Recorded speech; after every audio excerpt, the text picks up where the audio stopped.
What's up, everybody? I'm Lloyd. If you don't know me, that's fine. I get it. I'm here to bring you the new update from Intrepid Studios on their game Ashes of Creation. I'm covering kind of the latest live stream node update, but I'm also recapping everything just to kind of put everything in perspective in this video.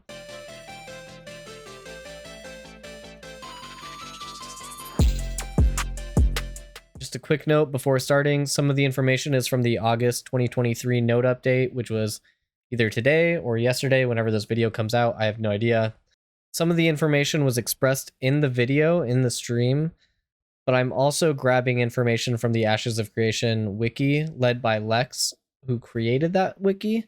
So thank you, Lex, for your team's hard work so I can be lazy and regurgitate useful information that you and your team have collected.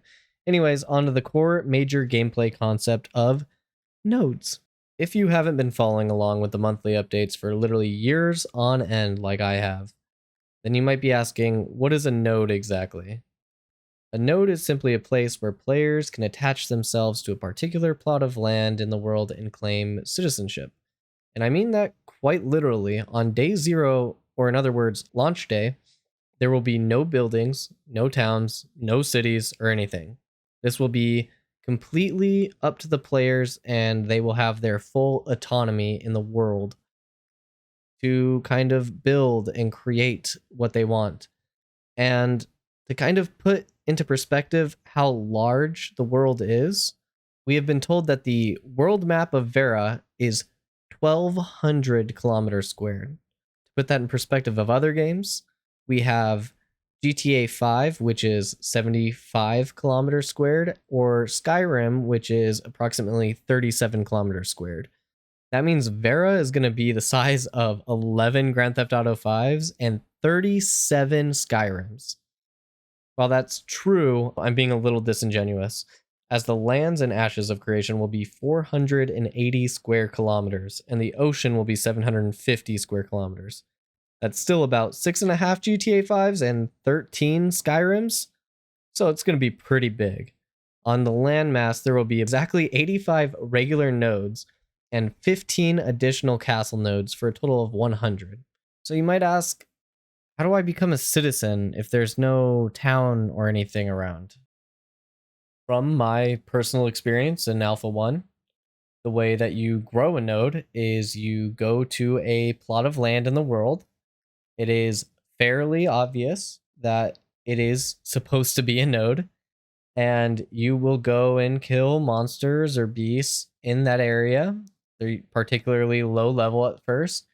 There will be NPCs out in the world that you can communicate with, get quest experience, and continue to grow your player character.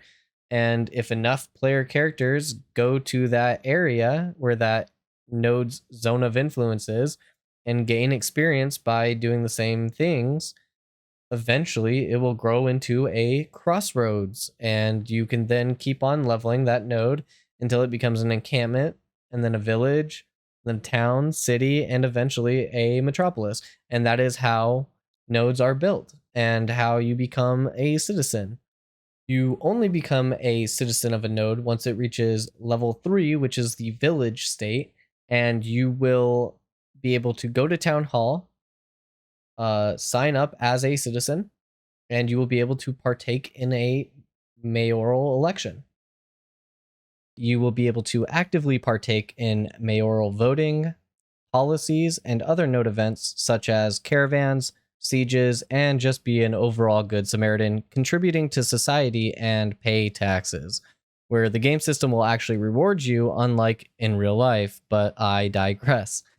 Players will contribute raw materials and finish quest lines to gain experience, and it will open up main world storylines and even provoke certain world events that the players will eventually play through to grow their node and follow a main world storyline that is entirely dynamic based on the server's decisions on their first run through of that quest line. To kind of explain a little bit further without getting too far off topic, some of those quest lines will be repeatable, but their decisions will not affect the world outcome on the second playthrough. So when you're making those decisions, make sure you're choosing the one that you want to have an impact on the world on your very first playthrough. Each node has a different dynamic look and plot, and boy, that is a lot of work for the environment team, I am sure. The nodes can be one of 4 types: scientific, economic, religious, or military. They are currently set to be predetermined, and they have 4 different elections based on whichever node it is in the world. The first one I will explain is the scientific node. The mayor is elected by ranked choice popular vote, which you simply rank the candidates you would prefer in first, second, third, and so forth by creating weighted popular vote system. The scientific node at a metropolis stage will unlock teleportation within their own vassal network, which I'll get to later, but it can extend across seas and also include islands. If there are multiple scientific metropolises on Vera, then an airship will provide faster travel between those scientific metropolises for citizens of those nodes and their vassal nodes, so long as the metropolises are not at war. For the second mayoral election, we have the simplest method, which is the economic node. The mayor will be elected by a blind bid auction. Basically, they can just buy their spot as mayor.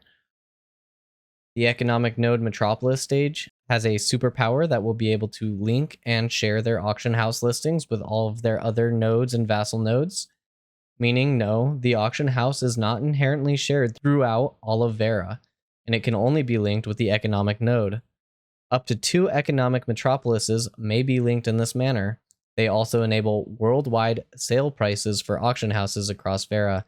Items listed in one linked economic node can be bid on from any other linked economic node. Our third type of node is the divine node. They are primarily PvE focused, and the mayor is selected through some sort of PvE favor minigame where whomever gains the most favor becomes the mayor. They did not elaborate much on this mechanic, but I assume it will be developed and talked about later on in the future.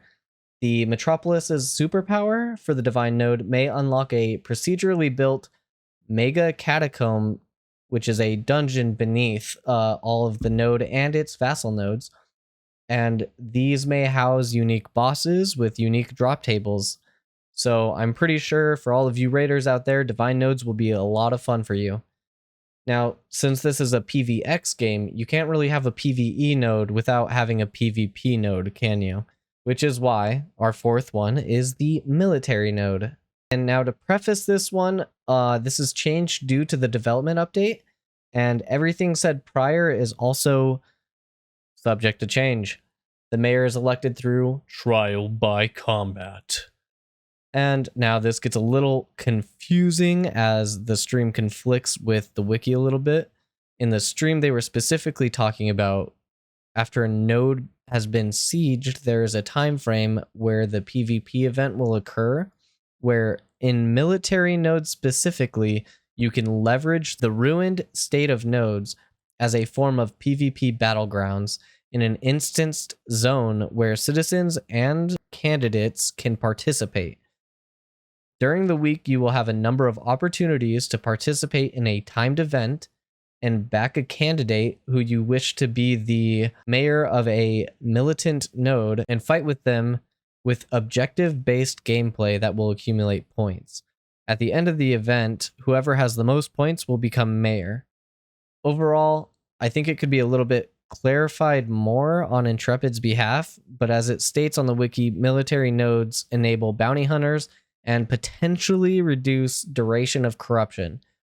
If you don't know what corruption is, it is the negative side effect to killing players in the open world that are not part of caravan escorts, castle or node sieges, guild wars, or PvP-enabled open sea warfare zones, which is currently basically all of the sea is open PvP. The debuff of corruption gives you an increased debt to an experience when you die. You can drop raw materials. This does not mean fully completed items, and certain thresholds of corruption you will be unable to enter nodes as the guards will attack you if you try. Now, if you are elected mayor, benefits may include, but are not limited to, a mayor title, unique mounts, armor, cosmetics, and even event abilities. As a little addendum, mayors of metropolises are some of the few players in the game who will own flying mounts. That means if you have gone through the grueling process of becoming a mayor through one of these 4 node type mayoral elections, then congratulations, these are your rewards.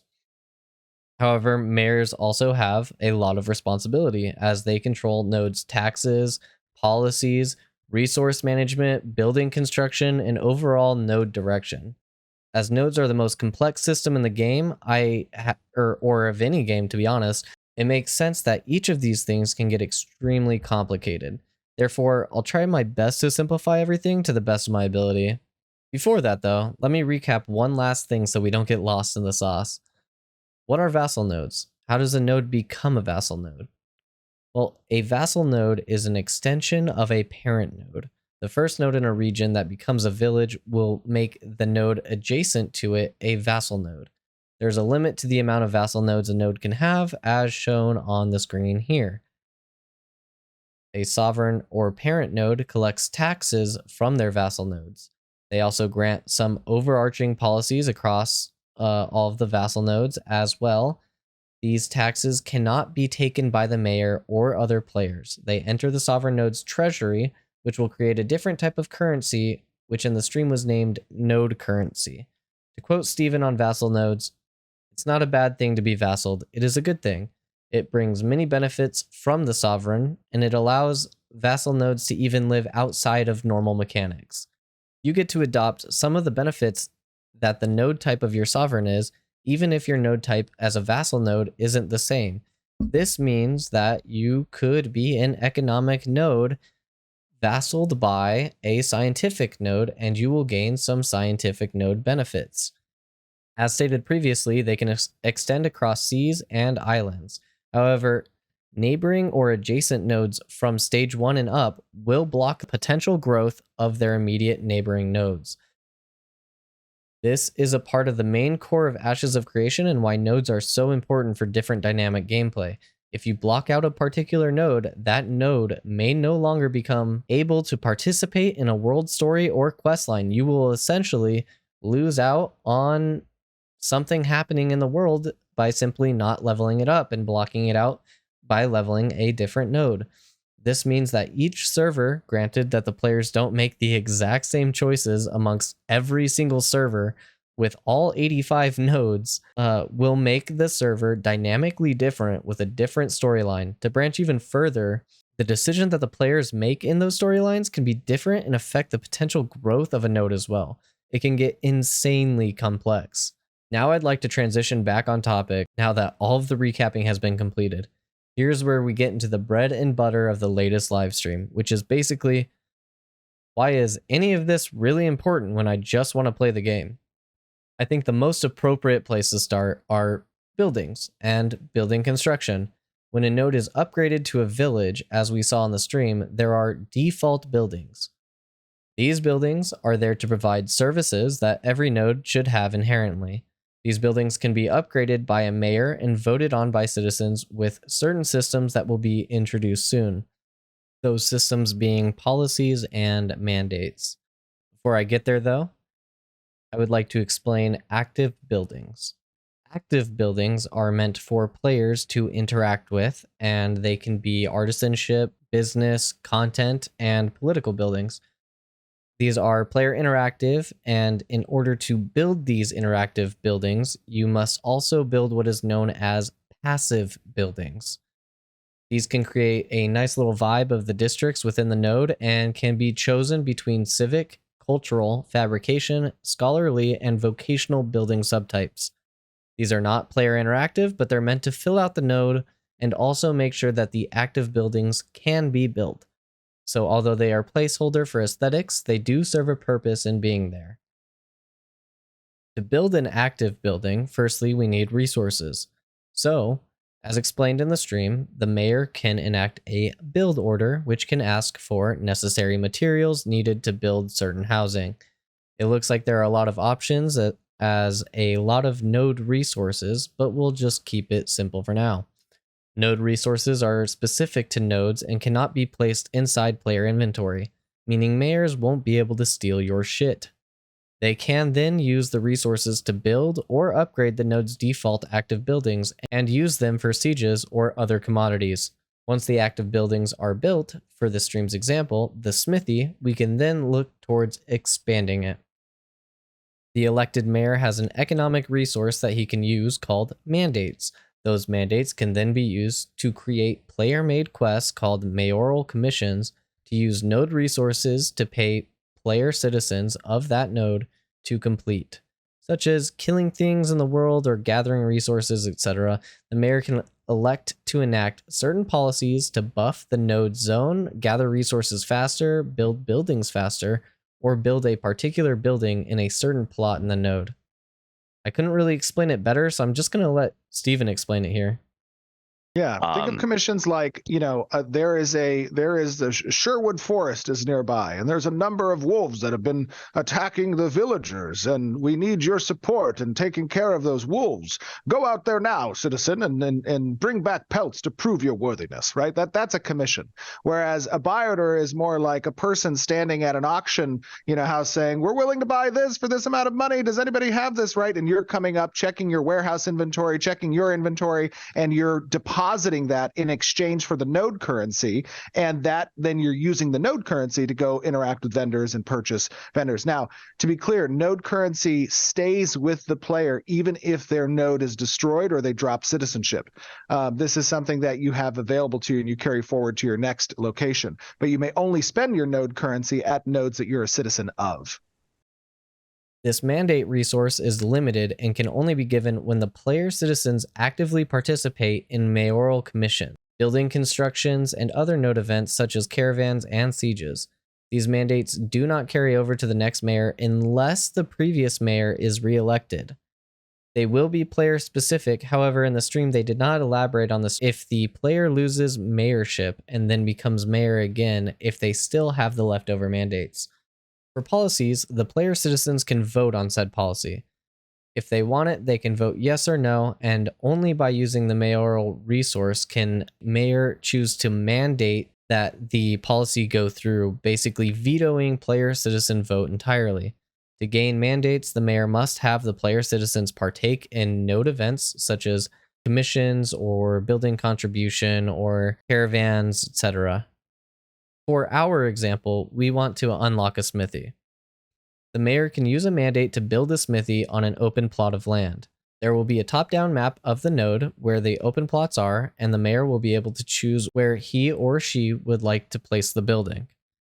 This is meant to be strategically placed as where sieging a node where there is an important active building that needs to be protected, if it is misplaced, could be taken down very, very easily.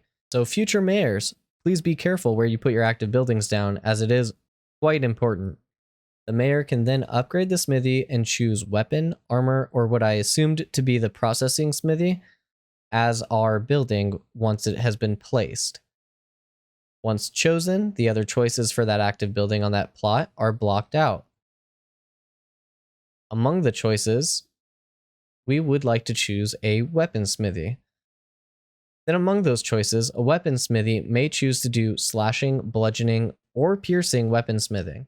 Once again, if the mayor were to choose slashing weapons, then bludgeoning and piercing weapons would be locked out.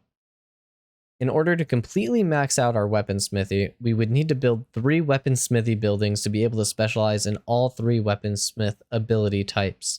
Here's a clip of me trying to give an example of this on stream. But what I wanted to show you, well, this is the part of the buy order thing. He's going to put the amount of resources that he needs, and he's going to make that, and he's going to get his node currency of 232 node currency, and he's going to be able to use that for, I believe buying like node goods, but I'm not sure. I'm not sure what the node currency is completely used for. I'll probably have to go back and rewatch that or something. But anyways, a lot of this is like really cool. He can adjust the taxes whenever he goes buys stuff. It'll be 75% of whatever it is. That's the blurred out GM master mod. Here we go. Here's the service buildings. So these are the default buildings: the warehouse, the marketplace, the hunting lodge, temple, barracks, inn, apartment. And then there's empty plots that you can do. So it wasn't shown in this video, but it was explained that the mayor will be able to see a top-down view of the map and where these plots are and where to place them. Thankfully, we have this, and you can zoom in. And so this is kind of like what I was explaining about the service buildings, is the smithy will allow you to choose between the weapon, armor, and then there was another one below this. And each one of these, if you choose this one, these other two are locked out completely. And you have 4 upgrades, it looks like. So you can go 1, 2, 3, 4, right? To build swords, maces, spears. So you'd have to build multiple of these buildings in order to get the max rank. And let's see if they explain if you can do that after the first upgrade. Node, to cater specific services in order to draw traffic of players to us. Correct. Yeah, all the services that come default with the node, we've kind of, as a design team, deemed essential, right? We want caravans to move around the world, so everyone should have a caravansary. We want players to have storage, so everyone should have a warehouse, right? Cool. But that doesn't mean those default buildings can't be upgraded and specialized themselves, right? Obviously. Awesome. But the empty plots are where you really get to start specializing your node. And so because of this, because it's exclusionary, it would be relevant for certain nodes in order to achieve a broader spectrum of upgrade potential within a particular building type to potentially build multiple of these buildings. Yeah, exactly, right? If you want to be the home to weaponsmithing in your node, you're probably going to have 3 smithies to capitalize on slashing, bludgeoning, and piercing weapons, right? Oh, and there are other that things is. you can do Okay. with the policy system or with the relic system to kind of amp that up even further. So it is. Very You would cool. need 3 buildings, and it's slashing, bludgeoning, and piercing. So you would need 3 buildings to build this out. Now if we go back to the plots, we have, I think you scroll down all the way to the bottom. You only have 4 plots in a village. So this is a level 3 node. You only have 4 plots. So you would take up basically all of your plots just to be the best weaponsmithy, not even the best smithy in general. Like, you would need to go back just a little bit before he scrolls in. Hold on. There it is. So you need 1, 2, 3, 4, 5, 6, 7, 8 plots to be able to be a complete smithy. That's pretty insane. Like, but this also opens up players to have competitive markets and different nodes being better at different things, and makes other nodes being opened and having players want to go out and expand rather than stay in one node. So I think the design intention is there. The only thing that's left is, does it feel good when you play? There are other things you can upgrade in your default buildings, such as the caravansary for your caravan escorts, barracks for your guards and node defense, and tons more that were not shown on stream but were shown as options. All in all, the mayors and citizens alike will have a lot of agency and direction of their node between mandates, policies, building direction, and sieges. As nodes are meant to grow the world of Verra, players in PvP are meant to change Verra, which is why node creation and destruction will inevitably be the driving force of the longevity of this game. I'm curious what it means when a node is destroyed in the middle of a world questline. Does the world implode? I guess we'll see when I go and play and test Ashes of Creation in Alpha 2. But until next time, thanks for coming, everyone.